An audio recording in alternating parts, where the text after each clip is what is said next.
Hello বন্ধুরা, কি অবস্থা সকলের? আশা করি সকলেই ভালো আছেন। জগদ্ধাত্রী সিরিয়ালের নতুন একটি পর্বে নতুন একটি ধামাকা আপডেট নিয়ে আবারও আপনাদের মাঝে হাজির হলাম। উৎসবের ঘরে পাওয়া গেল দুর্গার গয়না। জগদ্ধাত্রীর সন্দেহ সরাসরি কৈশিকীর দিকেই। বাড়িটা আজ ভোর থেকেই চাঞ্চল্যে ভরা। দুর্গা কাঁদতে কাঁদতে জানিয়েছেন তার সবচেয়ে প্রিয় গয়নার সেটটা খুঁজে পাওয়া যাচ্ছে না। সবাই খুঁজে, কিন্তু কোথাও নেই। বাড়ির প্রতিটি ঘর, প্রতিটি আলমারি উল্টে পাল্টে ফেলা হয়। ঠিক তখনই এক চমকে দেওয়ার মতো খবর এলো। গয়নাটা পাওয়া গেছে উৎসবের ঘর থেকে। ঘর জুড়ে ফিসফাস শুরু হয়ে যায়। উৎসবই কি চুরি করেছে? গয়না তার ঘরে গেল কিভাবে? এ কি কাকতালীয় নাকি ইচ্ছাকৃত? উৎসব প্রথমে কিছুই বুঝতে পারে না। সে হতবাক। এটা আমার ঘরে এলো কিভাবে? আমি তো এই গয়নাকে কখনো ছুঁয়েও দেখিনি। কেউ বিশ্বাস করছে না। কারো চোখে আবার সন্দেহ, আবার কারো মুখেও সরাসরি অভিযোগ। দুর্গা এবার মুখ তুলে বলে, উৎসবটা এটা করতে পারে না। আপনারা ভুল ভাবছেন। ঠিক তখনই সবার নজর পড়ল জগদ্ধাত্রীর উপর। সে এক জায়গায় দাঁড়িয়ে কারো দিকে তাকিয়ে চোখ সরু করে একটাই দিক লক্ষ্য করছে, কৈশিকী। কৈশিকী পাশে দাঁড়িয়ে মুখে এমন অভিব্যক্ত দিয়েছে যেন ঘটনা দেখে সে নিজেও হতবাক। কিন্তু জগদ্ধাত্রী জানে এই হতবাক হওয়াটা অভিনয়।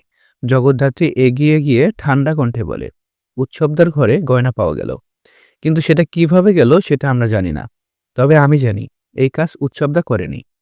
কেউ জিজ্ঞেস করে, তাহলে কে করলো? যেন পুরো বাড়িটা চুপ হয়ে যায়।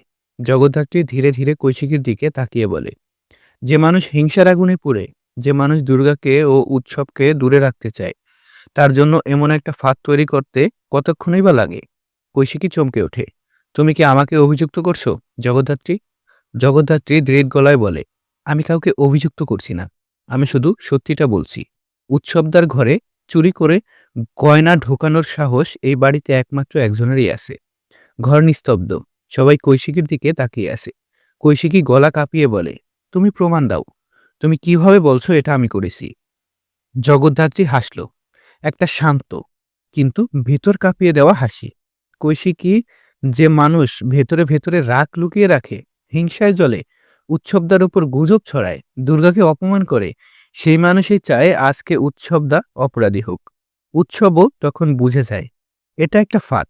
অর্থাৎ তাকে অপমান করতে, দুর্গার কাছে অনেক ছোট করতে এমন একটা নাটক সাজানো হয়েছে। দুর্গা কৈশিকীর দিকে তাকে কম্পিত কণ্ঠে বলে, তুমি এতটা নিচে নামতে পারলে? কৈশিকীর চোখে তখন শুধু ভয় আর অপমান। সে কিছু না বলে সেখান থেকে চলে যায়। কিন্তু জগদ্ধাত্রী জানে এটা শেষ নয়। এটা ছিল কৈশিকীর সবচেয়ে বড় ফাঁদগুলোর শুরুর মাত্র। শেষ দৃশ্য, জগদ্ধাত্রী উৎসবের দিকে তাকিয়ে বলে, আপনাকে ফাঁসাতে চেয়েছে, কিন্তু আমি থাকলে আপনি কখনো দোষী হবেন না। উৎসব চুপ, কিন্তু তার চোখে স্পষ্ট কৃতজ্ঞতা আর বিশ্বাস। ভিডিওটি যদি ভালো লেগে থাকে অবশ্যই লাইক, কমেন্ট এবং সাবস্ক্রাইব করে আমাদের সাথে থাকবেন। ধন্যবাদ সম্পূর্ণ ভিডিওটি দেখার জন্য।